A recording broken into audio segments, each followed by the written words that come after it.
Okay. Where? Ms. Ms? I'm controlled. Are you Mrs.? I'm Mrs., but I know it's really old, but like, I think Elliot would make you a Mrs. of course he would. If he, if he could speak to you. Oh, we he could can't. try. So we've got a Mrs. Smith and a Ms. Elliot. Miss Edwards. Miss Edwards. Not Elliot. Are we including this? We're Yeah. totally including this. From the last 20 seconds. That's fine. Okay, so before you get your notes out. I know, I feel like I did. No, put it down, You can't Sorry, check, you can't check I'm because not cheating. I've got a quiz. Oh, golly gosh. So, just say your name to answer the question. Oh, so like a buzzer? Just, yeah. Okay, so. I'm scared. What if I don't Mrs. know Smith. anything? Just I'm some just general trying knowledge. not Where was he born? Miss Edwards. Yes. Missouri. Yes. Extra what point was for the city? The city is. terrible I'm having a with mental names. blank. What's it Delaware? called? No. Jeez. I swear I St. Louis. All right. St. Louis. St. Louis. Where That's did terrible. he? This can't go anywhere. No, we know. This is recall. No. Yeah. Not into recall. Keep going. Where did he study? Miss Edwards. There Yes. we go. Harvard. Yes. And also at Extra point. Sorbonne. Yes. Oh, well Paris. done. Wonderful. Good work. I'm terrible at this. He actually went back and taught at Harvard as well. So, what I did he didn't know. study? Mrs. Yes. Smith. Journalism? Oh, shivers. Yes. English literature. Philosophy. Oh, of course he did. Extra points. He also studied Sanskrit. Oh, Yes, he did. Yeah, he's that kind of guy. Yeah. Right? of course he is. Sorry. Something that nobody else understands. So- he would love. Yeah, he At would the love moment, that. we've got 2-0. Is that Oh, correct? yeah, it is. It's terrible. Oh, okay, one more question on general knowledge. terrible. Which famous poet first recognised his potential? Mr. Smith. Oh, yes. No, I can't remember his Who name. is it? It's the guy. Think with about the kilograms thing. or- Yes. Pounds. Thank Yes. Oh, wow, 3-0. you. So bad. Okay, so Don't ask me fine. recall. you guys know each other so well. I'm going to call this next section. We finish each other's sentences. Sentences. Yes. So you're going to finish I remember T.S. it. Eliot's Oh, here we sentences. go. Okay. Oh, golly gosh. So we've got, is it 3-0 so far? Look, I'm going to lose this because I'm not good at Well, we've got 5 questions here, so you can come back. Okay? Okay. I've measured out my life with... Mr. Bing. Smith. Yes? Coffee spoons. Coffee spoons is correct. 3-1. Till human voices wake us... Bing. This is. Your name's Yes. Miss Edwards. Can I just say Bing? You can. And we drown. Yes, and we drown at 4-1. Very good. His soul stretches tight across... Mr. Smith. Yes. Oh.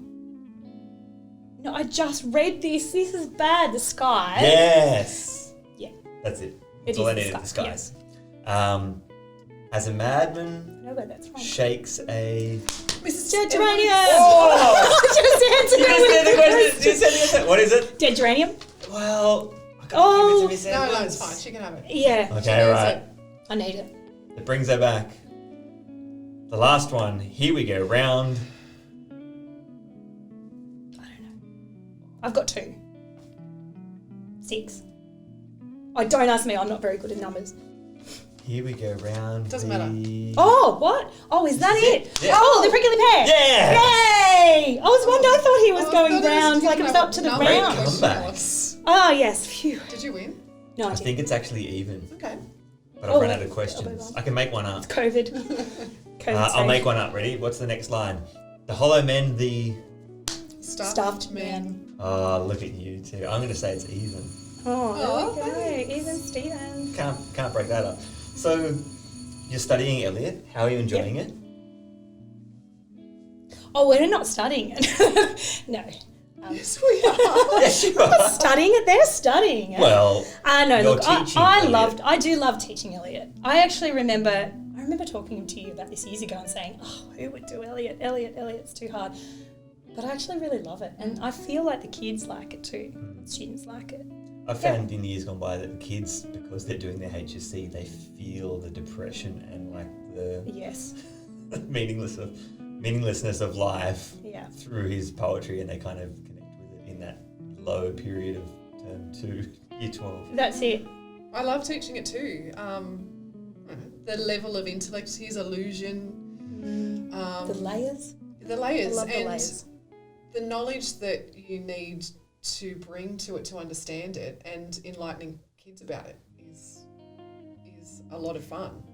And telling them all the things they don't know, the references. I mean, you talk about the biblical allusions and things, and they don't understand, and you've got to direct them to the passages. And even, you know, I have that conversation. Even if you're not religious, you need to know the Bible and Bible stories, because so much of our Western canon is built upon stories that connect to that, and lots of our writers develop allusions that have so much more meaning through your understanding of those stories.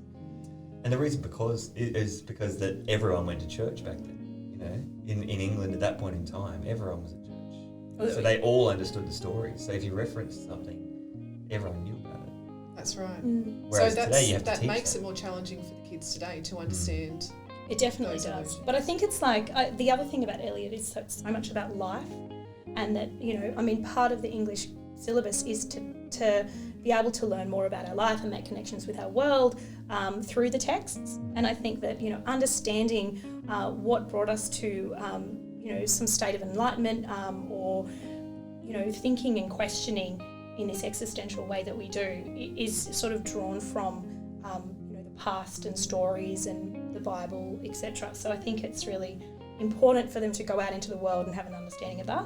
So I like that part. Yeah, I also enjoy, I guess, the challenge, exploring the poetry as the challenge that Eliot found himself in as a religious person in a world that was transforming and becoming more secular, and the philosophies, the existential philosophies that were on the rise at that time, and the way that he tries to reconcile that and to understand that. And I guess a sense of hopelessness that he finds is something that does resonate even today and with the kids today, about if there is no meaning through the spiritual, where do we find our meaning? And he asks those questions. And a lot of the time, there isn't meaning. You know, there's not meaning that his personas find apart from the sordid and the dirty until later on in his poetry. It's quite grotesque imagery that he creates, isn't it? What's your Very favourite sordid. images, or the worst images you think that he creates? Well, What you know, sticks with you? I mean, the patient etherized is certainly something that's quite jarring from the get-go. But then I think that third vignette in Preludes for me is something that, you know, the nightmares are really just the nightmares of daily life. However, it also shows that kind of privilege that he has to be able to see the mundane and the usual. It's like somewhat of nightmares, and the images in that sort of something to fear. Yeah. Yeah, the urban landscape that he characterises through those early poems is powerful.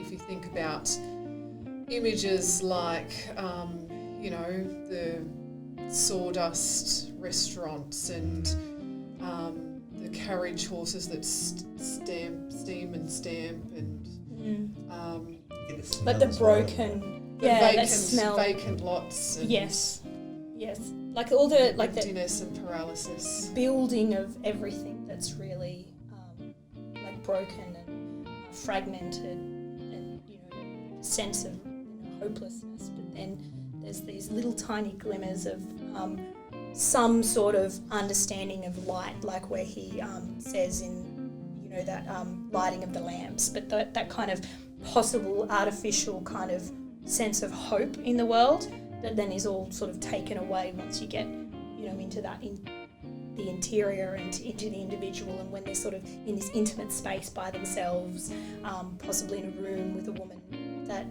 that's where you really find your sense of loneliness and disconnect, which is ironic. So there's that comparison between this, you know, sordid, dirty outside world and the interior, which is somewhat cleaner, and like where you can pay attention to, you know, the details of, and, you know, the use of synecdoche, where you talks about the hands and the yellowing feet and the hair that's coming out, and then he kind of uses this sensual imagery to describe that, but then there's that disconnect between the people. And we don't, and the perspectives that he takes sort of enhance that you have this disconnect from other people constantly. We don't know, and unless, you have to look at the poem really carefully to be able to see, well, who is saying what and where people are actually connecting with one another. He doesn't connect with people very well, though, does he? It's personas. No. No. And neither did Eliot. I can't imagine that he would. But I think what's interesting about Eliot is that he wanted poetry to be separate to the poet, the art and the artist as being separate, but there is no way to separate Eliot from his poetry and his personas. He reflects his context, and we can talk about modernism, but he also reflects his own life and his own experiences of awkwardness and disconnect and, not being able to communicate with women and those around him, and that comes through the personas. But I was thinking about that question about imagery, if we come back to that, that modernist ideal of rejecting the past in favour of something new, but also rejecting, I guess, the low art and the commercial that's reflected in his poetry, but the way that he leads us into kind of typical images, or your classic romantic images of nature and beauty, and then immediately subverts that with a gritty, withered imagery. One of the most powerful images is in Preludes, the sparrows in gutters, which is also an allusion to Hamlet, but I think that also even goes back to a biblical story as well. But that image of a sparrow in a gutter, something that is tiny and beautiful and a perfect representation of nature in a dirty, grimy gutter, that kind of captures everything that Eliot's concerned with and about. It's become waste. It's, the move from romanticism into modernism, and the kind of effect of World War I, how that's impacted on everything, nature, human psyche, everything. It's really good. Any tips for essay writing for Eliot for this module? I think the most important thing here is that we tend to get caught in his context, and you don't want to write a history essay. This is not a history essay, and you don't want to write an essay that's just telling the marker about modernism. You have to have an understanding of it, and I think the best way to do that is to make sure that when you are writing sentences that, and I'm talking about sentence level, but if you've just got a sort of sentence that sits in there and it's just about the context, or it's just about modernism, and it doesn't then flow on to connect really clearly with the text, then you have to think about, well, what is it doing there? What's its function? What's its purpose? The essay is about a critical study of the poetry, and to be able to incorporate a discussion about context, you need to make sure that the context, the contextual links that you're making are actually driving you towards an argument about the poetry, not that you're just telling about that context, which I think a lot of students kind of tend to gravitate towards, because it's the kind of work that they do. They do some research work beforehand, and it is the interesting stuff, and it's quite concrete that they can work on, and they understand what is happening in this period of time, but you really need to connect to the poetry. Can't get stuck. Yeah, I mean, for me, Module B is that personal response to the text. So because the poetry offers students a broad range of themes and ideas to engage with, they can choose what resonates with them as readers of the poetry, and then build their thesis around that. And for kids writing essays this year for tasks, the trial, the HSC, the most important thing is you answer the question, but also that your analysis of the poetry is dense, that you're bringing in a range of examples from across the poetry to support your thesis, that it's not just about a poem. So when we're building a thesis, we're using multiple poems in order to give evidence of that thesis, and not getting caught up in the nitty-gritty of detailed techniques within a specific quote. I was reading a piece, one of the paragraphs that you had in that exercise today, which talked about alliteration. The fourth one, yeah. And the alliteration is noticeable, but unless that alliteration is, driving the the idea, then there's not much point in pointing it out. So I guess Exactly. it's that judicious selection of how you're going to analyse the piece, and also the voice, the personal voice coming through. And I said to my class today, you can be creative within a critical response in the way that you use your vocab in a sophisticated way. And the more research that you do, the more reading that you do around the poems, the broader your vocab will be, and the more interesting expression and terminology you can bring into it. Yeah, and just to add to that, with an example that you provide, once you've done all the extra reading, you will know that there is more than just one technique being used in that quote.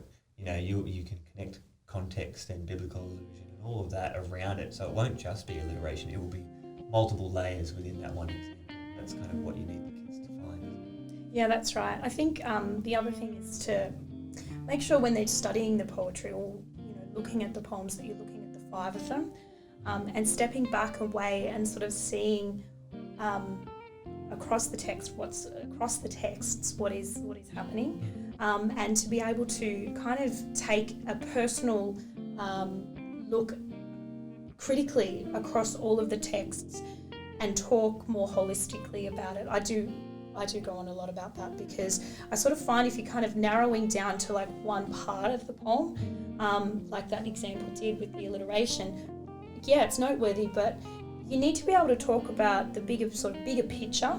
And when you're looking at each of the poems, sort of think, well, what is the sort of big thing that's driving this?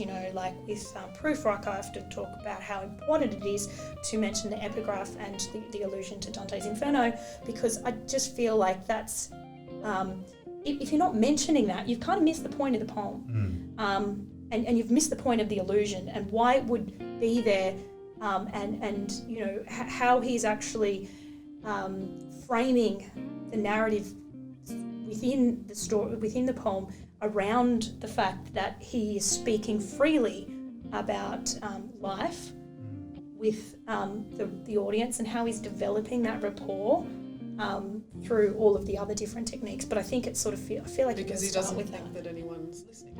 Yeah, that's right. Although in the poem he still says that it's impossible to say what he means. Which is where the irony is. And then that's where your next step, you can sort of take that you look at the irony. And don't forget that Eliot's all about levels, and all about like these different levels of interpretation. And you can start to talk about something, and then sort of say, but it can be seen in this way as well. And that's where your connectives come in, to make sure that you're actually starting an argument. And you can see that different people interpret the poem in different ways, depending on what you're looking at. So we have to look at it as a collection, but we have to know each individual poem. That's something I talk to my class about, is that you need to know the texts really well. That's it. It's not good enough to go and have 6 quotes that you want to use in your essay when you go into the HSC, because the question is going to be specific, and the more you know, the more textual evidence you have to draw on and use in that response. So you need to know your text, but that goes for every module. The better you know your text, the better prepared you are to answer any question, no matter what they throw at you, rather than just preparing a pre-prepared response and going in and regurgitating it. You've only got 1,000 words, really. I mean, you've got 40 minutes. Most people can kind of get out about 1,000 words, maybe a little bit less. You want to make sure that you're giving the marker the impression that, hey, I know the whole text. I know all of this. You don't want to just sort of say, you don't want to give the impression that I know these 3 quotes from Preludes. That's about it. But at the same time, you don't need to talk about all the poems. No, you don't. And they need to know that the question may, lead them into a discussion of particular poems. Yeah. Yeah, they can give them a quote from a poem, or That's section right. and say you need to include this in your answer. That has happened in the past. That's right. And sometimes it's like, you know, you sort of think when I read the question, you know, when we read the HSC question, we sort of say, oh, you would definitely use such and such a poem. You know, if you're looking at discovery, oh, of course you've got to look at, you know, say Proof Rock and Journey, like how you couldn't look at those two when you're looking at discovery. So sometimes you've got to go with what is the best fit for the question, not just what you know, which one you can write about the most. Very good. Any last tips? I think connecting to or thinking about how we might connect to the personas, to the ideas of the poems is always a strategy to draw the students in and engage. So if they can think about, one of the questions I asked my class to do was to answer a question, what's your opinion of Proof Rock? What do you think of the guy, Proof Rock, and why? You know, and you have all sorts of responses. You have kids that want to, you know, slap him, and other kids that, you know, I had a couple of students say, I can relate to him, and his awkwardness and his, you know, inability to act, and so I think if we can, as readers of poetry, look at the poems and try and connect in some way, whether that's to the landscape, whether that's to the characters, whether that's to the speaker or the persona, then that's always helpful for us in our developing our understanding and then our personal response to the text. I like to sort of think about where I would sit in the text and like, what has it got to do with me? And I guess because of the time that, you know, COVID and the situation we're in, I think you can easily identify with some of those feelings of isolation and disconnection. But then also, I guess, I often go back to where is like the female voice, which it isn't really there in this, and the way that he treats, or not treats, or is indifferent about, or is confused by women in the text. But then those mentions of women and how that connects to me. And I guess I'm looking for something about the text that either you can connect with, or that disconnects you in a way. And those silenced voices that sometimes could be the voices that you see, like before when I was talking about that, you know, reading it from a place of privilege, and if you can have a different reading of it, you know, from perhaps not a place of privilege, then you're going to see the text differently, and you're going to be somewhat more critical of the text because of what you can see the text lacks because of who's writing it.